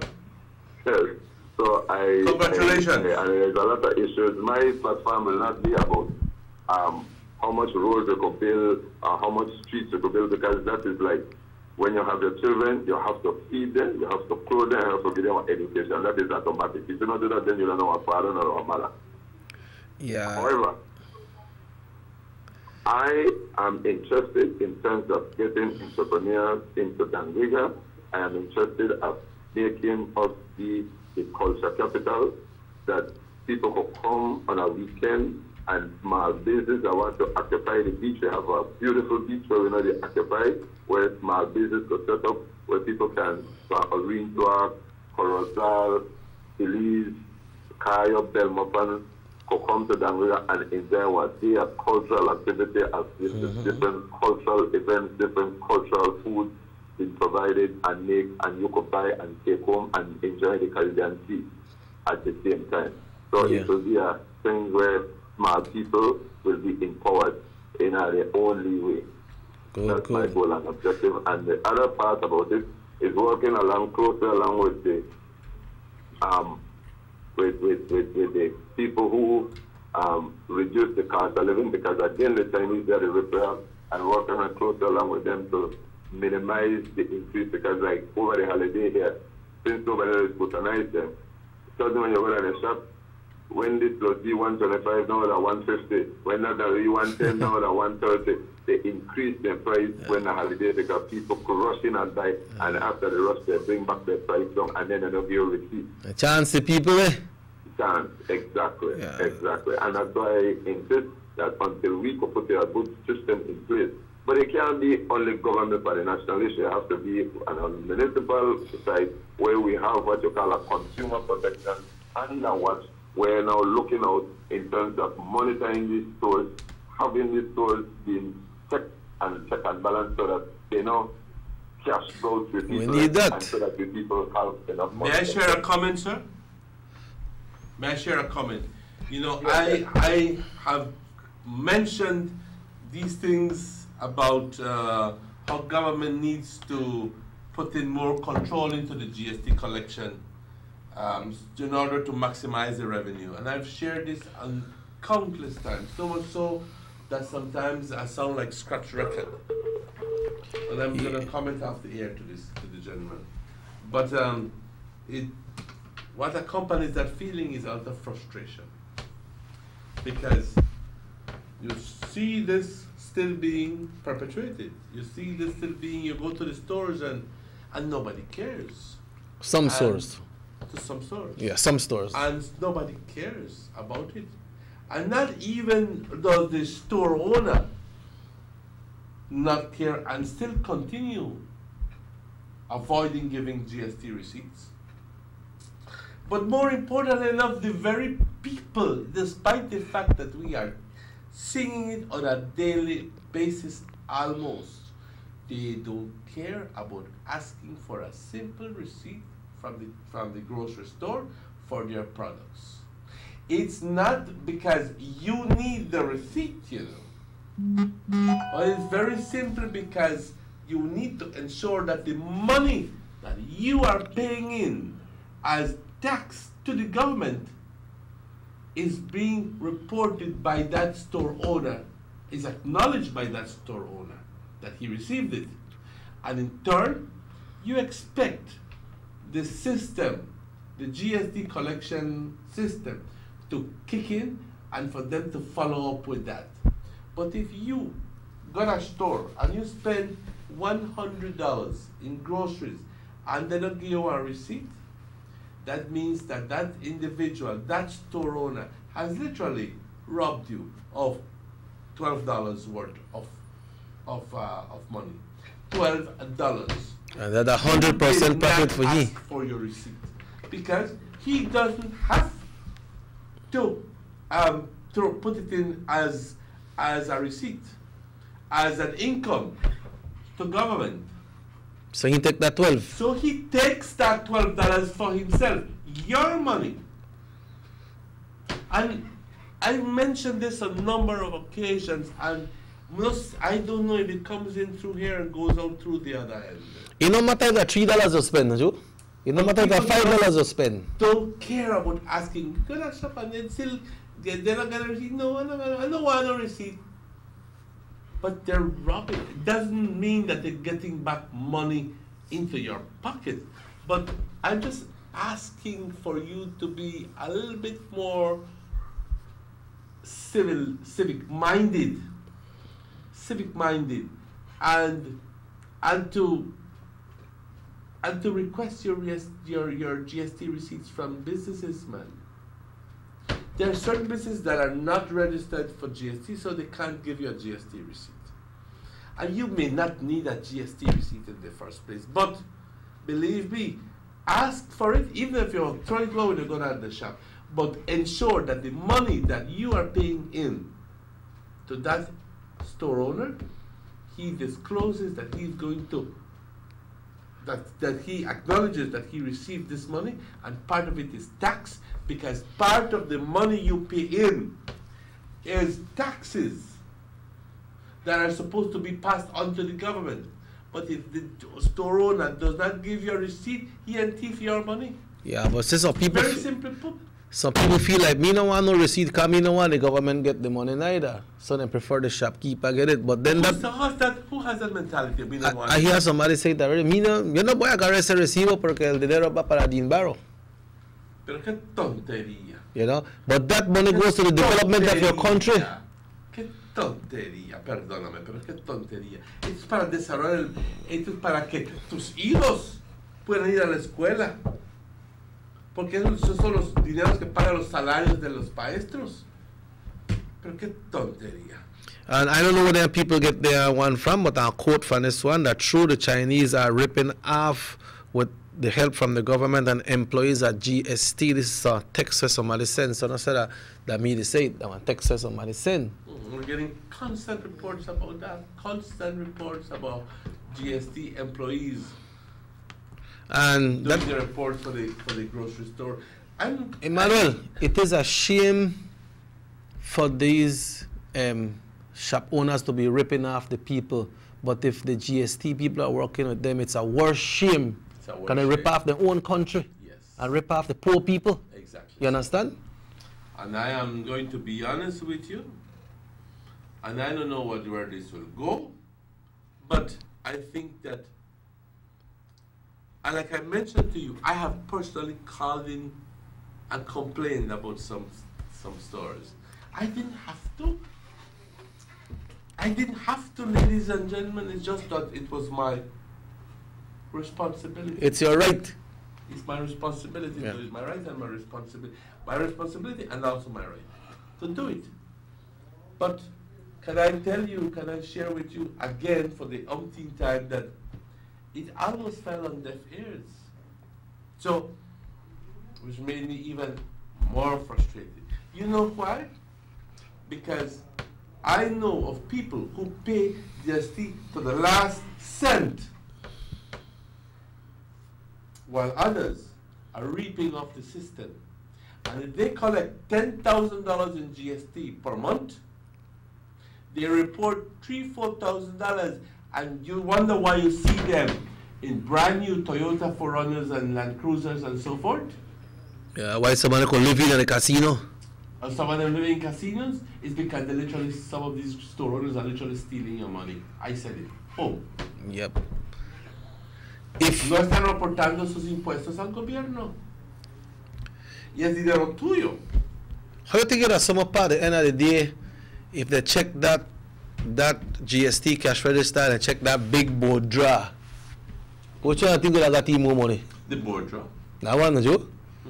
Because only when you request the GST receipt that these grocery store owners are going to look at you and go, and then they give you a receipt and like, you know. They're Bex. They're Bex.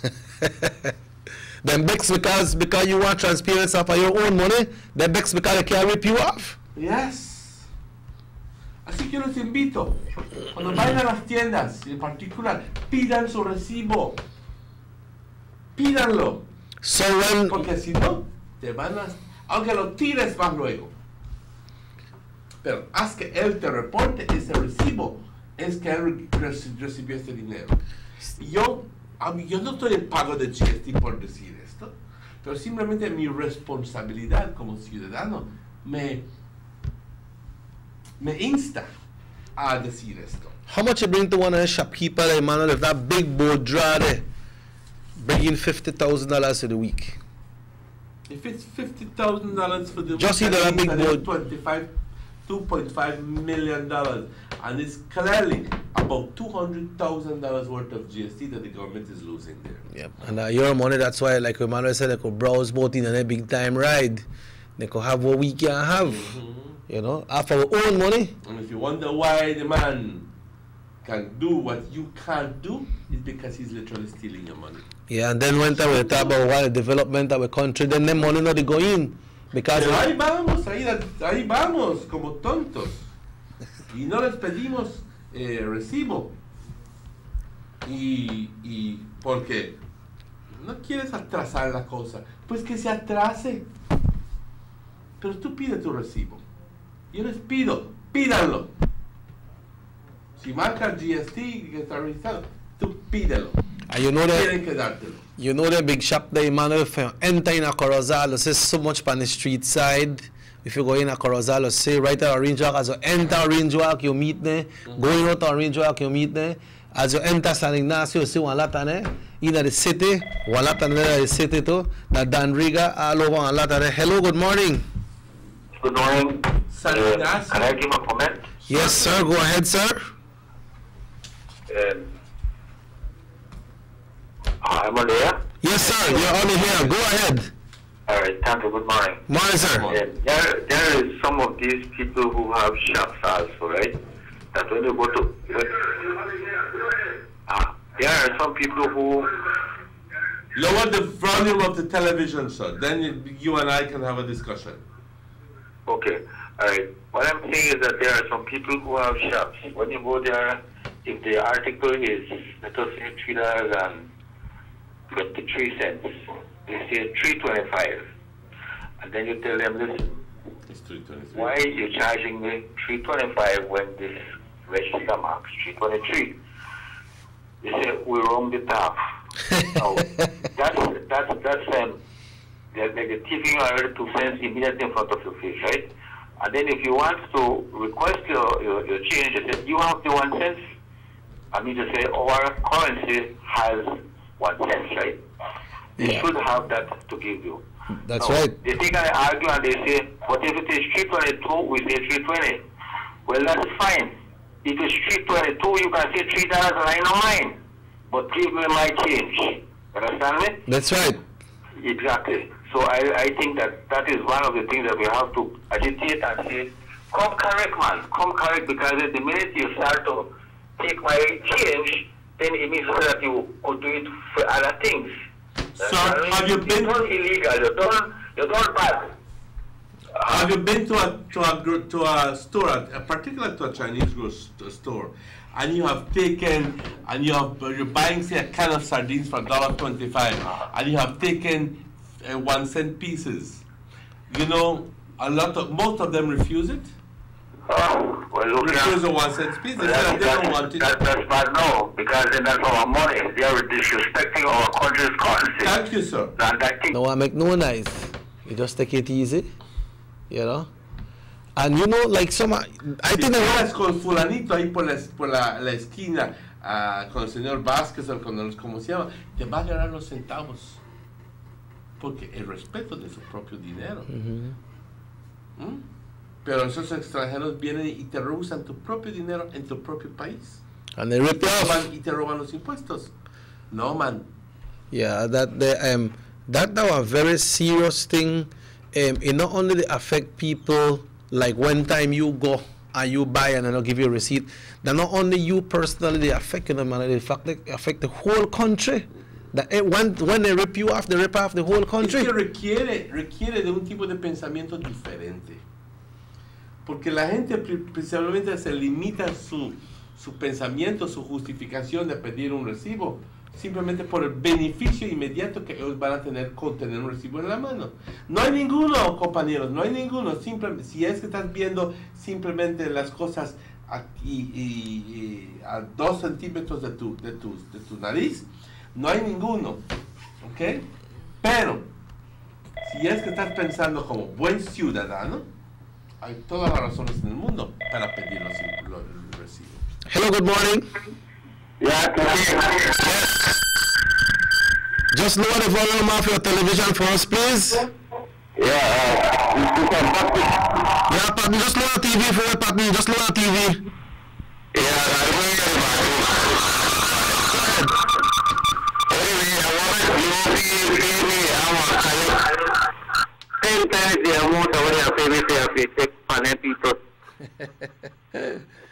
You want to put you as a collecting agent? Yeah. All right.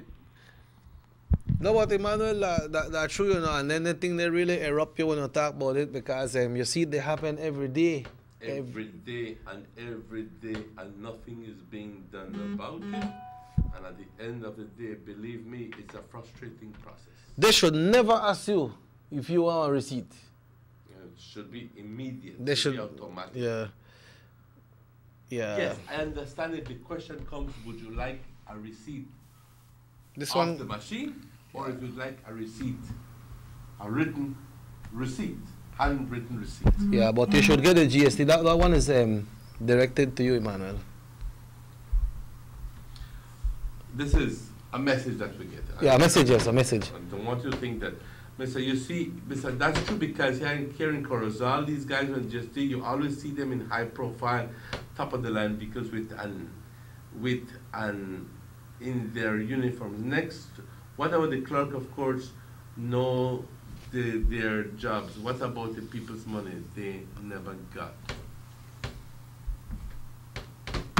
Well, indeed, like I said, these are comments coming in from across the country, from Corozal, from Dangriga, from a number of places saying the problem continues and nothing is being done about it. My suggestion is something very simple. Let GST, if you're listening, take a little bit of advice from somebody who may not know everything about GST, but got common sense. Yeah, say somebody says something else, yeah, but then this is up to you what you want to do and where you want to buy. He said, we need a vehicle part, a bearing. We asked here at one hardware store, it cost $240, so we went to Chatamal and got it for $40. Imagine here they make $200 profit, and I think that is where government should look at tanks. You know? Well, it's not $200 profit, because you don't know if that person has to pay freight, transportation, freight, cartage, duties, whatever. I remember a lot of things that at Chatamala recycle things, you know. You carry an old bearing and take it, and then when you buy it back, or next time you buy it in a new box, new package, right? So we have to look at all the things and how the people import the things. They but might not be of the same quality and the same guarantee and so forth. Yeah. So, but that's your choice. 240 and 240. 240 and 40? 240 and 40 is huge difference. So I would like to think that there are intrinsic differences in the quality of the product being offered for sale. If you're telling me perhaps 180 and 240, I would attribute that to greed. Yeah. Or to wrong acquisition costs. Wrong acquisition costs. Yeah. Possibly to greed. But 40 and 240, no. Yeah, but if this person say get it, maybe they know what they say. Yes, You know? comparing lemons and oranges. Yeah. Clearly comparing lemons and oranges. But what was I going to tell you when I was... Well, with that this thing with this text I'm getting for Corozal, about the different thing about... Oh yes, what I was going to tell you. Yes, sorry about that. Don't get old. You hungry or what? Yes. Anna. He said it. Anna right now. Put up these signs at every store. These stickers or something, big signs, so people can read. That says, this business is a GST collector for government. Please request your receipt. If you don't get your receipt, then something, but there has to be some sort of reward. Call this toll-free number. No, not only that, but some sort of reward to that person. So, and it can be even a penalty to the store owner. If you don't get a receipt, well, it will have to be camera, it will have to be something, but say, tell you what, your purchase is free, or something like that.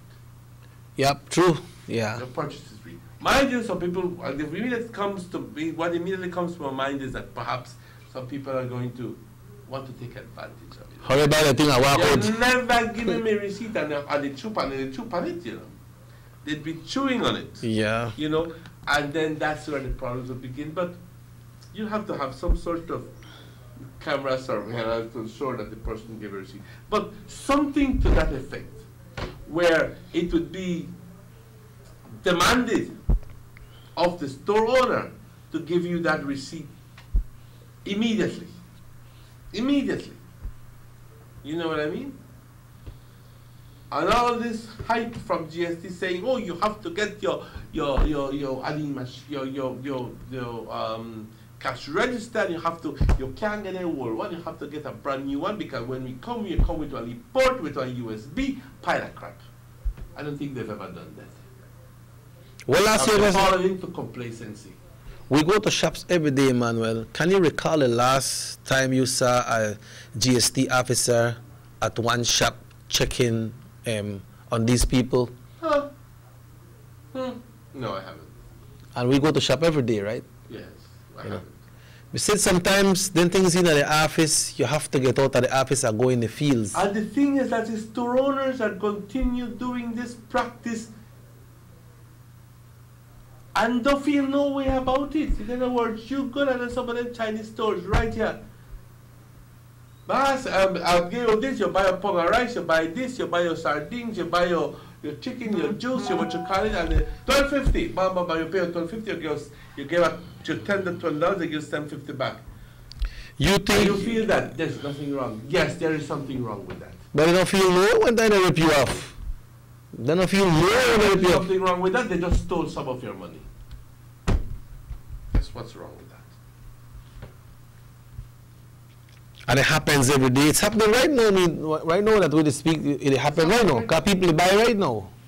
You know, somebody. But rather than correcting the system, rather than correct the persons who can make a difference, picking up on what we're saying and them doing something in turn to correct the system, easily, me and you are going to become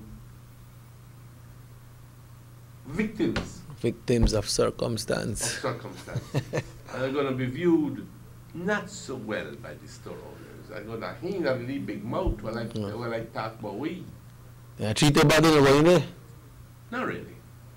Boy, then got one right there so down at this place to treat people bad. I don't know how people still go by in there because this one here, like, he don't matter about you at all. You want it, you want it. You don't want it, leave it. Somebody just asked why, you know have one next brand where they're cheaper. You want it, you want it, you want it, leave it, leave it, leave it. For sure? Yeah, man. I carry one of the ideas. But I wish you didn't have the attitude when you go there. You know what? No carry me. No carry. No carry me, because you put me in that trouble. Yeah, that they happen, boy, and then I see when I holler big draw and dash your money in there. And dash your money, give it dash your piece of paper, you know. Dash your money in there, holler and do things and dash it on it. Don't give a damn. Happy, happy, happy, happy. You know, see when I write that stuff for Good Friday, me know that life if you go for Good Friday, you know what you do? He hides up the curtain, makes some people go inside and haul down back the curtain. When they want done by, haul on the curtain and push it out and haul you and next time haul up the curtain. I have never heard that. Serious? Serious? Yes, man. But I see the thing Good Friday, but you haul on the curtain. Another thing that has come to my attention, I'm going to bring it up, is that some people win Bolido and they are not paid, or at least when you go there, the Bolido man got you the turn wrong. Come back, come back, come back, no money, come back, come back. You know, and then you leave them the lead slip, the lead Bolido slip with you or with them. I'm sorry, and some people even say that in the past. I'm not telling you, alluding to anything recent, that in the past, that when they go back for their money, the Bolido vendor or the man at the store, for not putting out names and so forth, just very simply not pay no mind. I say, which ticket? You don't give me no ticket. Me not see you, me not know who you. You know. Simple. I give you the ticket yesterday. You tell me come back. He said, me no, and he left her right there. What proof do you have that you gave it to him? None. Yep. You can go to court and you're going to lose the case. So be aware of this. Yep. And take a picture of your Bolido winning or your lottery winning, or carry somebody with you. But if you left it today, first of all, if you left it today, give me back the ticket. Give me back the ticket. Right? Yeah. I agree with you. But like you say, you carry somebody with it because you get it and suppose they grab it and tear it up. Or chew it. Yeah, that's why I take a picture too. Yeah, because me hear them things that happened in the past, you know. Of course. Yeah, man swallow paper. That's why they got some people when they win big, they carry police with them when they go collect. Yes, and I would too. And they have to pay. If you know, they don't pay, you could go report because like calling in our Bolido business, they have to deposit amount of money at treasury. In the case that they can't pay you, you collect you the treasury and they lock them down. Then they can't sell again. So don't make them try chance you and push you wrong. That's right. Yeah. Well, pa, we're going to the Chinese right now, me and you. I carry that right now. You know, put you a haul on the curtain and then put you a crowd and push out that. And I got people lined up outside, you know. People lined up outside, people rushing, haul on the curtain. Serious, by Good Friday? Yeah, Good Friday happen. We need to go, pa. Folks, we'd like to thank you all for tuning in to the Sugar City Morning Show today. Tomorrow we have a very, very good show. We have a good program that we'll be bringing on tomorrow, and we want you all to see that program. Myself and Emmanuel will be going through our editing today to make sure we get it ready for tomorrow, and we'll have that special program for you tomorrow. So, guys, thank you very much for tuning into the Sugar City Morning Show. We like to take at least 1 or 2 days out of the week to discuss current issues. Issues where I think that a lot, and people tell me, they say, you have to talk more about this. You have to talk until it becomes, ingrained in people's minds that there is another way of doing things. Okay? And if I'm going to be talking about how dirty our drains are and so forth, believe me, I will only mention it one time. Voy a estar como pinche disco rayado y hablándoles cada día. Hasta que se entiendan de que se tiene que hacer algo sobre ello. Pues esta es la misma situación, compañeros. It's our responsibility my responsibility, Cheki's responsibility, Morris, Rahim's, everybody's responsibility here to be able to do three things: to inform, educate, and entertain with our Sugar City Morning Show program. Okay? Right? So here, I think it is priority number one that we discuss these social issues and that we try our best to try to motivate change. That's important. So we want to thank you for your participation, and we want to invite you to tomorrow tomorrow we have a prepared program already. We're going to be talking about development and construction. So, hey, it's going to be a good show tomorrow. And I want to thank those persons behind the scene, Morris and Rahim. I want to thank you as well, Cheki, for being here with me and tolerating me like you. Tolerate you. I drag you behind me and China right now. Thank you very much. My name is Emmanuel. I'm Robert Cheki Usher, and if the good Lord so will, we will be back tomorrow morning. Hasta luego. Nos vemos.